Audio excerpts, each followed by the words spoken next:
I'm Neely, and in this video, we're going to look at the media library.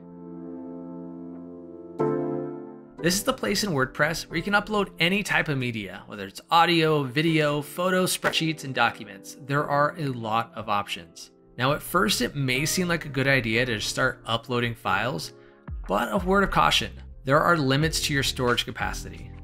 For the basic plan, you have 20 gigabytes of storage available, which can fill up really fast if you're uploading videos and high-resolution photos. And having too much media running off your website can slow down the load speed and negatively impact your Google rankings. So use media wisely. But all right, let's get back into the WordPress admin dashboard.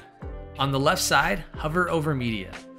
You can choose Add New if you want to go straight to the uploader, or if you want to see all of your media files, choose Library. This is your media library. As you can see, I don't have a lot of files, just some of the basics that came with this theme. Right above the images, there are some navigation options. You can view by list or thumbnails.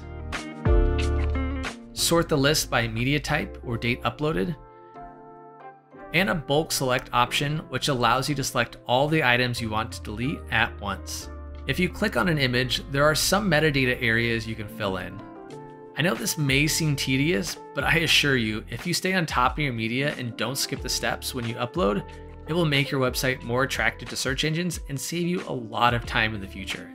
If you click on the Edit Image button under the photo, you'll be taken to a basic editor where you can crop the image, resize it, and choose to affect the changes to just the thumbnail or all image sizes. It's best to resize your images before you upload due to storage limitations. And of course, there's a plugin for that, such as Smush. Smush is a great way to optimize image sizes.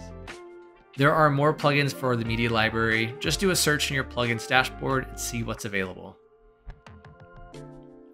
When it comes to video files, you won't have the same options as you do for photos. Trust me when I say that you are better off hosting videos on a site like YouTube and using the embed code to play it on your website. If you would like to learn more, check out other WordPress tutorial videos for more tips.